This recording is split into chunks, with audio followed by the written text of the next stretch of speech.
Hello everyone and welcome back to Madridistanos channel. Today is the quarterfinals, of course, of the World Cup 2022, and Brazil is facing Croatia as well as Argentina is facing Netherlands. So both the dynamics of the both of the matches are really different. Firstly, Brazil versus Croatia. Croatia is a team who has played really well in the previous tournaments, the last World Cup's finalists, of course, and they were really magnificent throughout the last tournament. And they capitulated to a superior France side in the final, which isn't a shame really. They did as well as possible in the last World Cup. I was really rooting for them because of Luka Modric, of course, but it wasn't meant to be. But this World Cup, this Croatia team is a little bit on the aging side. Luka Modric, Brozovic.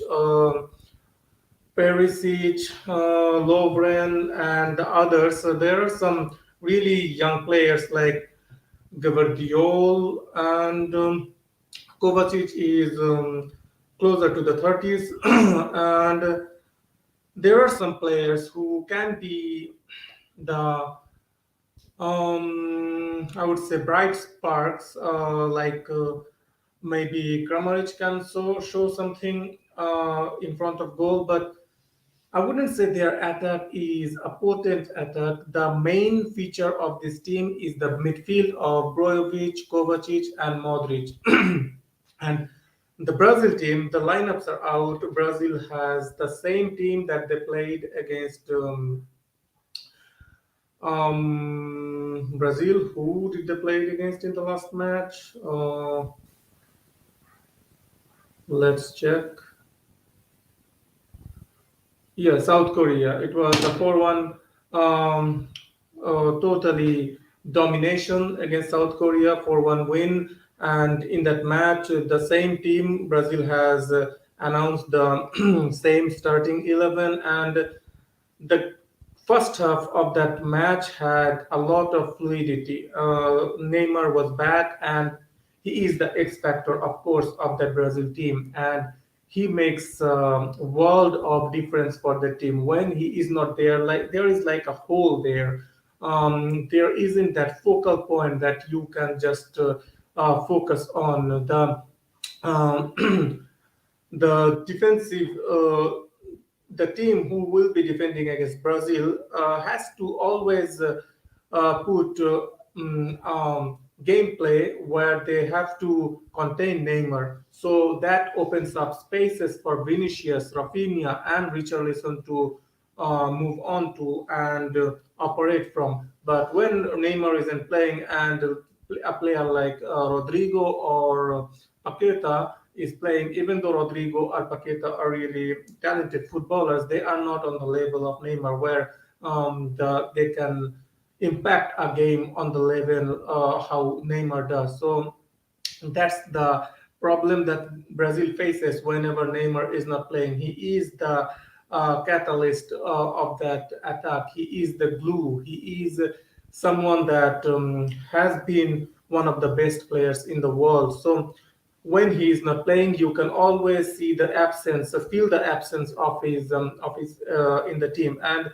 I wasn't really sure how he will fare after coming back from the injury against the South Korea match. I was thinking maybe Tite will not start him and bring him on in the second half to not risk him, but Tite went with him in the starting 11, and of course he is playing. I think Neymar, as soon as Neymar gets into his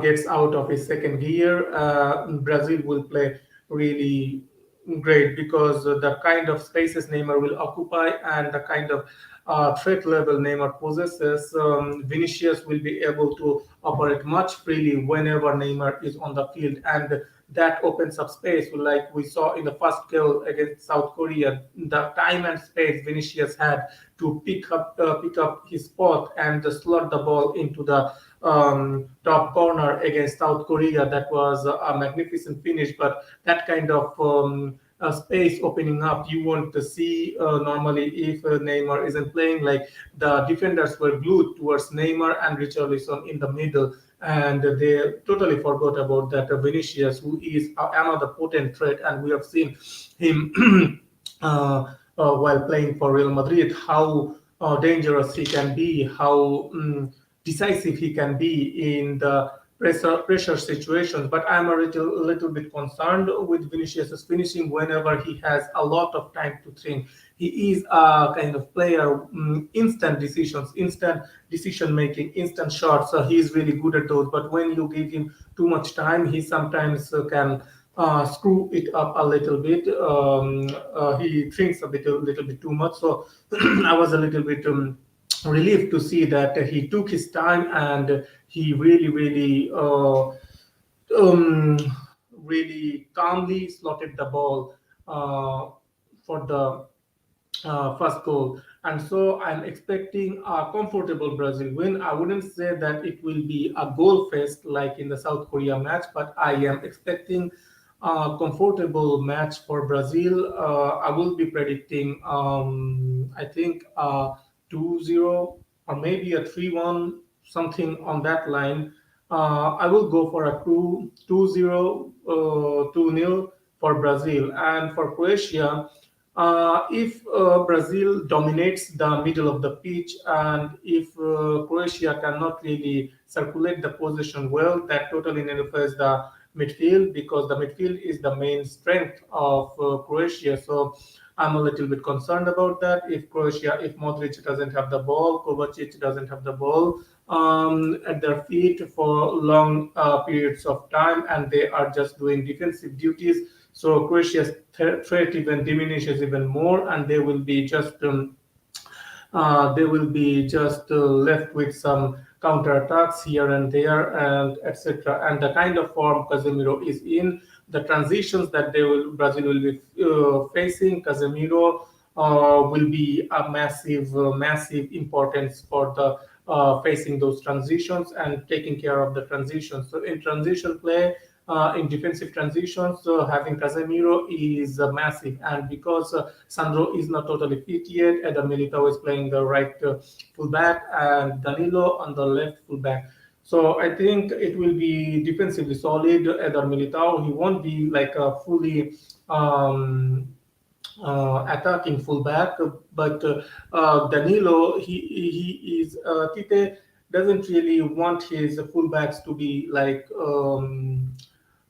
Trent or Cancelo like Manchester City or Liverpool. So he wants them to defend well and then go for the attack. So I think in transitions, having either Militao and Casemiro will plug up the gaps, and I think that's to Brazil's advantage. And unfortunately, I think Croatia. This is the end for Croatia's travel and Croatia's time in the World Cup 2022. I think Modric will have to come back to Madrid sooner than later. And let's move on to the Argentina versus Netherlands match. Argentina is a little bit of in a weird position right now. I would say everyone was thinking that they are the hot favorites. They were coming on the back of 36 unbeaten streak, and everyone had Argentina as one of the top two, three favorites to win the World Cup. But after losing to Saudi Arabia and some uninspiring displays from some of the main catalysts of the team, like De Paul, the Inter Milan striker, what's his name? Um, yeah, the Lukaku's brother or whatever. Totally forgot his name. Him and like there is Otamendi, there is Romero. They are not as solid as people were giving them credit to be. They didn't really show as much of a World Cup winning, I would say, strength or World Cup winning. Um, potential in this team so far. We haven't seen that. So everyone is a little bit 50-50 going to this Argentina Netherlands match. Everyone is thinking Netherlands might be able to land some kind of upset. I think the first 90 minutes could end up in a draw, like a 1-1. And if it goes to the penalties, I would fancy Argentina because their goalkeeper is a menace. That Martinez guy, he is a menace, and he is a giant of a goalkeeper. He's really good at shootouts, penalty shootouts too. So I would give Argentina the total advantage when it comes to the penalty shootout. And the Netherlands have a really well structured defensive shape. They play with three at the back with Van Dijk, Nathan Ake, and Timber. So their defense is solid. And Van Gaal is known to be a coach who drills his team well. He uh, makes his teams play as a group, and the structure he plays with is a little bit solid, a little bit could be rigid, but they don't concede as much. They like to keep it tidy at the back, and they have the Cody Gakpo, who is in hot form in this World Cup. They scored in the last match too against USA. So their forwards have something in them, some goals in them. Everyone was a little bit concerned with the Netherlands attack that they don't have enough in that team to score the goals and go ahead. But the Cody Gakpo and Depay are showing some life in them, and not as much the Bergwijn guy plays for Ajax, of course. He is a little bit disappointing, I would say. His decision making has been a little bit disappointing, and in midfield they have, of course, De Jong, who hasn't been really in a red hot form, but he's a tidy player. He will circulate the ball here and there well. So Netherlands have a decent team, and they have a decent chance to beat this Argentina team. I wouldn't really say it's a straightforward win for Argentina. I think it's a 60-40 in advantage of Argentina, but Netherlands can flip that script and go ahead into the semifinals of this World Cup. So that's my review for this match, preview for these two matches. Hopefully, Brazil have a really comfortable time, and hopefully, Netherlands can give us something to cheer on. Of course, I will be rooting for Brazil. If you enjoyed the video, kindly like, subscribe, and comment. Have a nice day. Have a nice evening watching the World Cup matches. See you next time.